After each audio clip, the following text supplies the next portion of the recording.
నమస్తే. ఒక breaking news. ఈ తెలంగాణలో దాదాపుగా పోయిన 10 సంవత్సరాల కాలంలో 44,000 ఎకరాల అసైన్డ్ భూములు సేకరించారు. అంటే ఎలాంటి నోటిఫికేషన్ ఇవ్వకుండా రకరకాల వాటి పేరు మీద, మెడికల్ కాలేజీల పేర్ల మీద, కలెక్టరేట్ ఆఫీసుల పేర్ల మీద, ఏదో డెవలప్మెంట్ కార్యక్రమాల పేర్ల మీద ప్రభుత్వం ఎలాంటి నోటిఫికేషన్ ఇవ్వకుండా డైరెక్ట్గా వాళ్ళకి కాంపన్సేషన్ కూడా సరిగ్గా ఇవ్వకుండా భూములు తీసుకున్నది. అందులో మనం ప్రధానంగా 2022 నేను అప్పుడు తొలి వెలుగులో ఉన్నా. 2022లో ఆగస్టు 30న నేను నాగర్ కర్నూలు వెళ్ళడం జరిగింది. అండ్ దాని తర్వాత సెప్టెంబర్లో కూడా ఈ పోరాటాన్ని మనం చాలా బలంగా ప్రజల్లోకి తీసుకెళ్ళినాం. దాదాపు 40 మందికి పైన రైతులు, 70 ఎకరాల భూమి, టోటల్గా ఇది దళితులకు సంబంధించిన అసైన్ ల్యాండ్. నాగర్ కర్నూలు టౌనే కదా అనుకొని, నాగర్ కర్నూలుకి ఆనుకొని ఉయ్యాలవాడ దగ్గర దాదాపు ఈ 70 ఎకరాల దళితుల అసైన్డ్ భూమి. రైతులంతా ఎప్పటి నుంచో సాగు చేసుకుంటున్న వీళ్ళే. అక్కడున్న లోకల్ ఎమ్మెల్యే మర్రి జనార్దన్ రెడ్డి ఇంకా మిగతా వాళ్ళు, గవర్నమెంట్ అంతా కలిసి రాత్రికి రాత్రి ఆ రైతులను పొలంలోంచి పంపించేసింది. దేనికి అంటే మెడికల్ కాలేజ్ కోసమని. అయితే ఆనాడు మనం ఈ ఫోటోలు బయట పెట్టడం జరిగింది. మీకు అందరికీ ఇంకా గుర్తుండే ఉంటుంది. నాగర్ కర్నూలు వెళ్ళాం, ఆ సందర్భంగా ఈ ఫోటోలు కూడా మనం బయట పెట్టడం జరిగింది. ఇదేంటంటే, కొంచెం సైడ్ జరగండి సార్. ఇది ఆనాడు మర్రి జనార్దన్ రెడ్డి అండ్ అక్కడ ఉన్న ఆర్డీఓ వీళ్ళందరూ కలిసి ఈ రైతులు వెళ్ళటట్లేదని చెప్పి అనధికారికంగా, అనఫీషియల్గా ₹1,00,000, ₹2,00,000 వాళ్ళ చేతిలో పెట్టి భయపెట్టి ఒక రూమ్లోకి తీసుకెళ్ళి నానా అరాచకం చేశారు. ఆ రోజు రైతులకు పాపం వాయిస్ లేదు, ఎందుకంటే ఎవరు వాళ్ళ పక్షాన లేరు. ఎంత భయంకరమైన బుల్డోజ్ చేశారనేది మనందరికీ తెలుసు. సో అట్లా ఈ వీడియోలు మనమే ఆ రోజు తీసుకురావడం జరిగింది, బయటికి తీసుకురావడం జరిగింది. ఇది ఎంత అన్యాయం, ఇది అసలు ఇది ఎంత అన్అఫీషియల్, ఇది ఒక రకంగా చెప్పాలంటే క్రిమినల్ చర్య. ఇది క్రిమినల్ చర్య. అంత దుర్మార్గానికి ఆ రోజున పాల్పడ్డారు. అయితే దీని మీద ఒక 3 రైతులు కోర్టుకు వెళ్ళారు. ఎప్పుడు? 2022 రిట్ పిటిషన్ నెంబర్ 36250, 37238 అండ్ 37264 ఈ 3 రిట్ పిటిషన్స్ పడ్డాయి. సో వాళ్ళ తరపున అడ్వకేట్గా రామేశ్వరరావు గారు వాదించారు. ఆయన ఆ రోజు నుంచి ఈ రోజు వరకు దీని మీదనే ఉన్నాడు, ఈ పని మీదనే. ఒక అద్భుతమైన ఆర్డర్ని సాధించడంలో ఆయన సక్సెస్ అయ్యారు. ఈ ఆర్డర్ ప్రకారం ఏం చెప్తుందంటే, హైకోర్టు చాలా స్పష్టంగా, మీరు 4 వారాల్లోగా వీళ్ళందరూ అప్లికేషన్లు పెట్టుకుంటారు.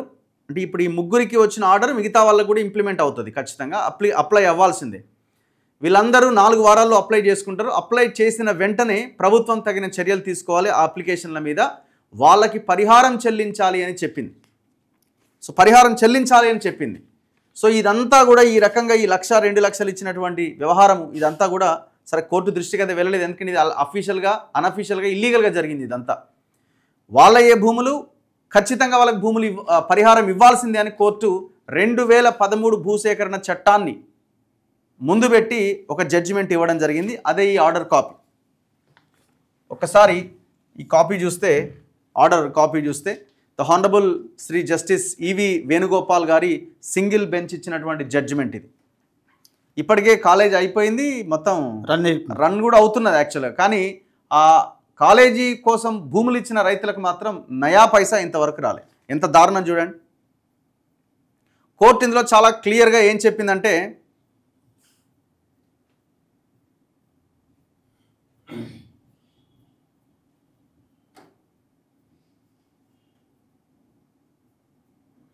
ఇక్కడ చూడండి, having regard to the submissions of both the land council and upon careful scrutiny of the decision cited, it is an admitted fact that the government has acquired the assigned land of the petitioner for public purpose. భూములు సేకరించింది public purpose కోసం. దేనికోసం? The construction of medical college. Having acquired the subject land of the petitioner, he can not be deprived of compensation benefit for acquisition of the subject land. Compensation రాలేదన్నది పిటిషనర్లు ఎవరైతే వాళ్ళ వాదన వినిపించారు. As per the provisions of the land acquisition act 2013 2013 భూసేకరణ చట్టం ప్రకారం అది చెప్తా ఉన్నారు. వాళ్ళు పిటిషనర్లు అడుగుతా ఉన్నారు అనమాట, మాకు కాంపన్సేషన్ కావాలని. Therefore this court is incline to direct the petitioner to file a representation along with all requisite documents before the respondent authorities seeking compensation in respect of the subject land acquired by them within 4 weeks from the date of receipt of a copy of this order. అంటే 4 వారాల్లోగా మొత్తం all documents మీ దగ్గర ఏవేవైతే రైతుల దగ్గర ఉన్నాయో ఆ డాక్యుమెంట్స్ని ఈ respondents ఎవరెవరు, కలెక్టర్ వీళ్ళందరికీ మీరు సబ్మిట్ చేయండి అని చెప్తున్నారు. సబ్మిట్ చేసిన తర్వాత upon filing the said representation, the respondent authorities, ఎవరో collector and all, are directed to consider the same and pass appropriate orders as per law. అని ఏంటిది expeditiously as possible, అంటే ఎంత త్వరగా వీలైతే అంత త్వరగా వాళ్ళకి చర్యలు తీసుకోండి అని చెప్తున్నారు. With the above direction these writ petition numbers, 3 writ petitions numbers of 2022 are allowed no cost. Miscellaneous petitions pending if any shall stand closed. So చాలా అద్భుతమైన జడ్జిమెంట్ ఇచ్చింది. ఇప్పుడు ఆ రైతులందరికీ న్యాయం జరగాల్సిన అవసరం ఉన్నది. పోయిన గవర్నమెంట్ చేయలేకపోయింది, సరే మీరన్నా కొంత ఆలోచిస్తారు కదా. 2013 భూసేకరణ చట్టం తెచ్చింది కూడా కాంగ్రెసే కదా. సో ఇమీడియట్గా మీరు ఈ భూసేకరణ చట్టాన్ని అమలు చేయాల్సిన బాధ్యత మీ మీద ఉన్నది. సో నా ముందు అడ్వకేట్ గారు ఉన్నారు, అడ్వకేట్ గారు ఇంకా డీటెయిల్డ్గా ఎక్స్ప్లెయిన్ చేస్తారు. సార్ నమస్తే అండి. నమస్తే. ఏం జరిగిందండి మొత్తానికి మీరు చేసిన ఈ పోరాటానికి కంగ్రాచులేషన్స్, రైతుల పక్షాన ధన్యవాదాలు. థ్యాంక్స్ అండి. 2022 నుంచి మీరు అదే స్టాండ్తో నిలబడి పాపం వాళ్ళ కోసం కొట్లాడారు. మామూలుగా అయితే చాలామంది మారిపోతూ ఉంటారు. సార్ ఇది ఒక అద్భుతమైన జడ్జిమెంట్ ఇది. అదేవిధంగా ప్రభుత్వాలకు కూడా ఒక హెచ్చరిక. సరైన నోటిఫికేషన్స్ అంటే భూసేకరణ నోటిఫికేషన్లు ఇవ్వకుండా భూములను సేకరించి తమ ఇష్టాన రీతిలో నిర్మాణాలు చేస్తాం, అభివృద్ధి చేస్తాం, బాధితులకు నష్టపరిహారం ఇవ్వమనే ధోరణి ఏదైతే ఉందో అది ఇక నుంచైనా మానుకోవాలని చెప్పి ఈ తీర్పు ద్వారా స్పష్టమవుతా ఉన్నది. ఇక్కడ చాలా క్లియర్గా ఈ cannot deprived of compensation or monetary benefit for acquisition. అతనికి సంబంధించిన భూమి ఏ రూపంగా ఇచ్చినా అతన్ని నష్టపరిహారానికి కానీ ఆర్థికపరమైన లబ్ధికి అనర్హుడనే విషయం తీసుకురాకూడదు అనే విషయమే చర్చ కాదు. అది అతను ఖచ్చితంగా అర్హుడు, అంతే, ఇవ్వాల్సిందే, వాళ్ళకి ఇవ్వాల్సిందే. 2013 చట్ట ప్రకారం మీరు ఆ చట్ట పరిధిలో ఏవేవి ఉన్నాయో రీహాబిలిటేషన్, రీసెటిల్మెంట్ ఏవి వర్తిస్తే అవి ఇవ్వాల్సిందే, ఇచ్చి వాళ్ళకి న్యాయం చేయాల్సిందే. నోటిఫికేషన్లు చేయకుండా ఏ ప్రభుత్వం కూడా వ్యవహరించినా ఇలాంటి పరిస్థితి ఉత్పన్నమవుతుంది. ఇకనైనా మేము కోరుతున్నది ఏంటంటే బాధిత రైతుల పక్షాన అత్యంత వారి జీవనోపాధికి కేటాయించిన అసైన్ భూములను ఒక దుర్మార్గమైన పద్ధతిలో, అక్రమ పద్ధతిలో ఎలాంటి నోటిఫికేషన్ లేకుండా సేకరించడం, ప్రజా ప్రయోజనాల పేరు చెప్పి మెడికల్ కాలేజ్ కట్టడం. ఇక్కడ మెడికల్ కాలేజ్కి మేము వ్యతిరేకం కాదు, మెడికల్ కాలేజ్ కట్టండి, అభివృద్ధిని ఆహ్వానిస్తాం. కానీ అదే సమయంలో బాధితులకు సరైన నష్టపరిహారం భూసేకరణ చట్ట ప్రకారం ఇవ్వాలి. భూసేకరణ నోటిఫికేషన్లు తుంగలో దొక్కి ఇష్టాని రీతిలో వ్యవహరించి ప్రభుత్వం ఏమని వాదించింది, ఏమైనా వాదించిందా గవర్నమెంట్? ప్రభుత్వం ఒకటే వాదించింది. ప్రభుత్వం తరపున వాళ్ళు స్వతహాగా స్వచ్ఛందంగా భూమిని సరెండర్ చేశారు, స్వాధీనం చేశారు. ఒకటి రఘు గారు, ఎవరైనా వారి జీవనోపాధి కోసం ఇచ్చిన భూమిని వారు స్వచ్ఛందంగా ఇవ్వడం ఏంటి? వాళ్ళని బాగా సంపాదించి ఇంకేమన్నా చేస్తే సరే స్వచ్ఛందంగా ఇచ్చింది అనుకోవచ్చు. కూలికి తిండికి లేని వాళ్ళు స్వచ్ఛందంగా ఇవ్వడం ఏంటి? స్వచ్ఛందంగా ఎలా ఇస్తారు? ఎకరాలు 2 ఎకరాల పొలం, ఇప్పుడు వాళ్ళు భూస్వాములు కాదు, 100 ఎకరాలు ఉన్నవాళ్ళు కాదు. అవును, వారికే కడు పేదరికంలో ఉన్నారని చెప్పి ప్రభుత్వం అసైన్ చేసిన భూమిని మళ్ళీ వాళ్ళు స్వచ్ఛందంగా ఇచ్చారు అని చెప్పడం, ఇదంతా కోర్టు దృష్టికి వచ్చింది. మేకలపాండు జడ్జిమెంట్ను ఉదాహరిస్తూ సవివరమైన జడ్జిమెంట్ అది. భూసేకరణ చట్టం ఎలా చేయాలి, నష్టపరిహారం సంబంధించిన జడ్జిమెంట్ అది. తర్వాతే ఈ భూసేకరణ చట్టం రావడానికి హైకోర్టు ధర్మాసనం అది భూసేకరణ చట్టం రావడానికి ఇది 7 ఆధ్వర్యంలో ఉన్న హైకోర్టు విస్తృత ధర్మాసనం ఇచ్చిన బెంచ్ తీర్పు ఇది. ఈ తీర్పు యొక్క కొంత దాన్ని ఏమంటారు, ఆ కొన్ని లైన్స్ని కూడా ఇప్పుడు వచ్చిన జడ్జిమెంట్లో రాయడం జరిగింది. ఈ జడ్జిమెంట్ ఏంటంటే అప్పుడు ఆంధ్రప్రదేశ్ హైకోర్టు 2004లో ఇచ్చిన జడ్జిమెంట్. 7 ధర్మాసనం, 7 సభ్యుల ధర్మాసనం. అందులో ఇప్పుడు సుదర్శన్ రెడ్డి గారు ఉన్నారు కదా, ఆయన కూడా ఉన్నారు. D Gupta, MB Nayak, BS Reddy, B Sudarshan Reddy గారు and G Mohammed, G Rohini, D Subrahmanyam, K Bhanu ఈ 7 సభ్యుల ధర్మాసనం ఇచ్చిన జడ్జిమెంట్ కాపీలో ఉన్న కొన్ని లైన్స్ని ఇప్పుడు ఇచ్చిన ఆర్డర్ కాపీలో కూడా పెట్టడం జరిగింది. సార్ ఎక్స్ప్లెయిన్ చేస్తారు ఏం ఆర్డర్స్ అన్నవి. సో దీని తర్వాత ఈ భూసేకరణ చట్టం 2013 వచ్చింది. ఈ కేసు ఏంటంటే మేకల Pandu versus state of Andhra Pradesh. అప్పటి ఆంధ్రప్రదేశ్ ఏం చెప్పింది సార్ అందులో? అంటే ఈ ఆర్డర్లో పెట్టిన లైన్ ఏంటది ఒకసారి ఎక్స్ప్లెయిన్ చేయండి. కాంపెన్సేషన్కి సంబంధించింది రాశారు. అది ఈ నష్టపరిహారం అనేది రాజ్యాంగ వ్యతిరేకమైన పరిస్థితుల్లో ఉండకూడదు. ఓకే.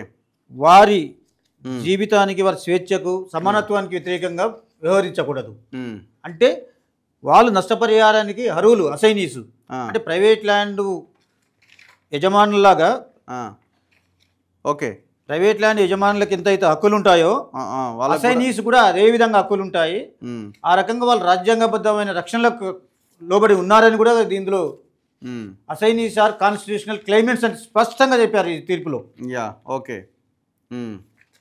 ఆ ప్రకారంగా ఇప్పుడున్న ప్రభుత్వం కూడా ఇంకెక్కడ, నా ఒపీనియన్ ఏంటంటే సామాజిక ఆర్థిక అసమానతలను నిర్మూలించే క్రమంలో ఒకవేళ భూమి తీసుకున్న పక్షంలో భూసేకరణ చట్ట ప్రకారం వారికి అన్ని విధాలుగా నష్టపరిహారం చెల్లించిన తర్వాతనే ముందుకు పోవాలని చెప్పి చాలా స్పష్టంగా తీర్పు ఇవ్వడం జరిగింది.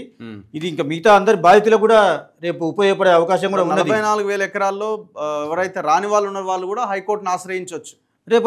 ఖచ్చితంగా ఈ తీర్పు కేసులు కూడా చాలా ఉండుంటాయి. ఇప్పుడు చాలా తెలంగాణలో జరిగిన ఒక నిర్వాహకం ఏంటంటే ఈ సందర్భంగా ప్రతి దగ్గర ఎక్కడ ఇలాంటి నోటిఫికేషన్లు ఇవ్వలేదు. 44,000 ఎకరాలకు సంబంధించి ఇష్టానురాజ్యంగా కలెక్టర్లు, ఆర్డీఓలు చెప్పింది ఇష్టానుసారంగా సరెండర్ చేశారు, స్వాధీనపరిచారు. వాళ్ళకి ఏదో ప్రలోభాలు గురి చేయడం, వాళ్ళ అమాయకత్వాన్ని ఆసరా చేసుకోవడం, ప్రభుత్వం లాగేసుకుంటుంది, బలప్రయోగం చేయడం, బెదిరించడం, అన్ని రకాల అధికారాన్ని ఉపయోగించి అక్రమ పద్ధతిలో ఒక నియమాలను ఉల్లంఘించి ఇప్పుడు మళ్ళీ కోర్టు మరి డివిజన్ బెంచ్కి ఏమైనా వెళ్ళే అవకాశం ఉందా ప్రభుత్వం? ఇక్కడ డివిజన్ మేకల ఇప్పుడున్న పరిస్థితిలో ఇప్పటికే 3 సంవత్సరాలు అయింది.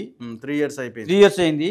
రిట్ అప్పీల్లో కూడా గతంలో అప్పీల్కి వెళ్ళడం జరిగింది. సింగిల్ బెంచ్ జడ్జిమెంట్ ఆర్డర్ మీద, స్టే ఆర్డర్ మీద. ఓకే. అప్పీల్ ఎంతవరకు అంటే ప్రస్తుతానికి మెడికల్ కాలేజీని ఓపెన్ చేయమని చెప్తాం, కాంపెన్సేషన్ విషయం మాత్రం మళ్ళీ కింది కోర్టే సింగిల్ బెంచ్ డిసైడ్ చేయాలని చెప్పి అప్పీల్ స్పష్టంగా చెప్పడం జరిగింది. ఆ ధర్మాసనం బెంచ్, డివిజన్ బెంచ్ ధర్మాసనం చెప్పడం జరిగింది. ఆ ప్రకారంగా ఈ ఆర్డర్ రావడం జరిగింది. నాకు తెలిసి మళ్ళీ ప్రభుత్వం ఎలాంటి ఇంత స్పష్టంగా ఉన్న ఇందులో ఎలాంటి అస్పష్టతకు తావులేని ఈ తీర్పుపై ప్రభుత్వం అప్పీల్కి వెళ్తే కూడా చేతులు కాల్చుకోవడం ఖాయం. అంతే కదా. ఇంకంత అప్పుడు చట్టం తెచ్చిందే వాళ్ళు కదండి. గవర్నమెంట్ 2013లో వీళ్ళే ఉన్నారు అధికారంలో. ఇక్కడ ఏమంటున్నావు, అసైనీస్ అయినా ఎవరైనా సరే భూమి తీసుకున్నప్పుడు నష్టపరిహారం ఇవ్వమని కోర్టు చెప్పింది. నష్టపరిహారం ఇవ్వమని వెళ్తే అప్పీల్కి వెళ్తే అది నిలబడే అవకాశం కూడా లేదు. సో ఇప్పుడు ఆ ముగ్గురుతో పాటు మిగతా వాళ్ళంతా కలిసి పోరాటం చేస్తే మీకు కాంపెన్సేషన్ రావడానికి అన్ని అద్భుతమైన అవకాశాలు ఇప్పుడు వచ్చినాయి ఈ జడ్జిమెంట్ ద్వారా వచ్చినాయి. సో ఇప్పుడు ఆ ముగ్గురికైతే ఇందులో ఉంది, ముగ్గురికి మాత్రమే వస్తుందా అనే క్వశ్చన్ రైజ్ అవ్వచ్చు మిగతా వాళ్ళకి, మా పేరు లేదు కదా అందులో అని. అలాంటిది ఏమీ లేదు, కామన్ ఆర్డర్ అలాంటిది ఏమీ లేదు.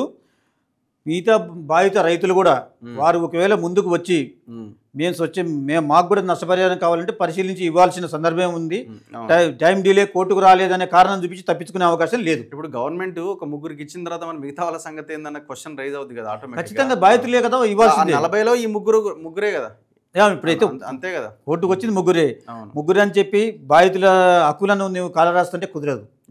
వాళ్ళు కోర్టుకు రాలేదు అనే ఒక సాంకేతిక కారణం చూపించి వాళ్ళ హక్కులనే నేను కాలరాస్తాను, వాళ్ళకి హక్కులు లేవనేది సమంజసం కాదు. అది కూడా రాజ్యాంగ రీత్యా ఇప్పుడు మార్కెట్ వాల్యూ ప్రకారం అక్కడ ఎంత ఉంటుందో, ఇప్పుడు అది open market, Nagarkurnool main road దాదాపుగా నాకు తెలిసి అక్కడ 2 కోట్ల పైచీలకు ఉంటుంది మా ఓపెన్ మార్కెట్ వాల్యూ ఎకరాకు. ఓకే. మరి ప్రభుత్వం ఏ విధంగా నిర్ణయిస్తుంది కాంపెన్సేషన్ నష్టపరిహారం అనేది చూడాలి. ఓకే. ఎందుకంటే ఇప్పుడు ప్రభుత్వంలో ఉన్న వాళ్ళందరూ ఆ రోజు బాధిత రైతుల ఉద్యమానికి సహకరించిన వాళ్ళే, బాధిత ఉద్యమంలో పాల్గొన్న వాళ్ళే, రైతుల ఉద్యమంలో పాల్గొన్న వాళ్ళే. ఇప్పుడున్న ఎమ్మెల్యే గారు, ఇప్పుడున్న జిల్లా మంత్రి గారు కూడా ఆ రోజు ఈ ఉద్యమానికి మద్దతు పలికిన వాళ్ళే. వాళ్ళు కూడా సానుకూలంగా స్పందించి ఎలాంటి పేచీలకు పోకుండా నష్టపరిహారం రైతులకు అందించి న్యాయం చేస్తారని నేను ఆశిస్తున్నాను. ఓకే. ఇప్పుడు నెక్స్ట్ ఫర్దర్ ఏంటండి, ఇప్పుడు ఈ ఆర్డర్ని గవర్నమెంట్ ఇంప్లిమెంట్ చేయాల్సిన అవసరం ఉంటుంది. మీరేమన్నా మినిస్టర్స్ని వాళ్ళని కలవబోతున్నారా బాధితులతో? ఖచ్చితంగా మా జిల్లా మంత్రి జూపల్లి కృష్ణారావు గారిని, మా నాగర్ కర్నూలు ఎమ్మెల్యే రాజేష్ రెడ్డి గారిని కలవబోతున్నాను. రేపు రైతులను తీసుకొని కలెక్టర్ను అందరినీ కలవబోతున్నాం. రాష్ట్రంలో ఆ రోజుల్లో ఈ భూసేకరణ, అక్రమ భూసేకరణ ఉద్యమంలో ప్రొఫెసర్ కోదండరామ్ కూడా చురుగ్గా ఉన్నారు. ఆయన్ని కూడా కలవబోతున్నాం. ఆయన సహకారం కూడా తీసుకుంటాం అవసరమైతే. ప్రభుత్వం సీఎం గారు కూడా మా జిల్లానే, నాగర్ కర్నూలు జిల్లాకు సంబంధించిన వ్యక్తి. ఖచ్చితంగా ఆయన దృష్టి కూడా తీసుకెళ్తాం. అప్పుడు చేసిన అక్రమం మీ హయాంలోనైనా సరిచేసి రైతులకు న్యాయం చేయమని చెప్పి మేము అడుగుతాం. ఎందుకంటే ఇప్పుడే కాలాతీతం అయిపోయింది. రైతులకు ఎలాంటి నష్టపరిహారం అందలేదు. ఇంకా ఎలాంటి పేచీలకు పోకుండా వాళ్ళకు సరైన నష్టపరిహారం అందించి ప్రభుత్వం ఆదుకోవాలని కూడా నేను మీ మీడియా ద్వారా కోరుతున్నాను. థ్యాంక్ యూ అండి, thank you very much, thank you. So ఇది ఈ ఉయ్యాలవాడ నాగర్ కర్నూల్ మెడికల్ కాలేజ్కి సంబంధించిన దళితుల భూములు ఏవైతే ఉన్నాయో వాటికి సంబంధించిన స్పష్టమైన సింగిల్ బెంచ్ ఇచ్చిన ఆర్డర్ ఇది. సో దీన్ని ప్రభుత్వం ఇమ్మీడియట్గా ఇంప్లిమెంట్ చేయాల్సిన అవసరం ఉంది. సో ఇంకా ఇట్లాంటి రైతులు ఎవరైనా నోటిఫికేషన్ ఇవ్వకుండా బుల్డోజ్ చేసి మీ భూములు ఎవరైతే తీసుకున్నారో, ఇవాళ హైకోర్టు చాలా అద్భుతమైన జడ్జిమెంట్ ఇచ్చింది. సో దాని ప్రకారంగా మీరు కూడా ముందుకెళ్లాల్సిన అవకాశం కూడా ఉంటుంది ఇక్కడ దీని ద్వారా. సో దయచేసి ఆలోచించాల్సిన అవసరం ఉంది. ఈ బాధిత రైతులకి మనం కూడా ఆ రోజు అండగా నిలబడ్డాం. 2022 ఆగస్టు సెప్టెంబర్ కాలంలో నాగర్ కర్నూలు వెళ్ళినాం, వాళ్ళు మన దగ్గరకు వచ్చారు. చాలా ఫాలోఅప్ జరిగింది ఈ కేసు విషయంలో. మొత్తానికి వాళ్ళ కోర్టు అయితే ఒక జడ్జిమెంట్ ఇచ్చింది ఇట్లాంటి అడ్వకేట్స్ ఉండడం వల్ల. సో దీన్ని ఇంప్లిమెంట్ చేయాల్సిన బాధ్యత ప్రభుత్వానిది. సో వాళ్ళు చేయడానికి నిరాకరిస్తారు. మనమంతా కష్టపడి కొట్లాడితేనే అది సాధ్యమవుతుంది. చూస్తూనే ఉండండి మన తొలి వెలుగు. రైట్ అండి, థ్యాంక్ యూ. ఒక మాట చెప్పనా?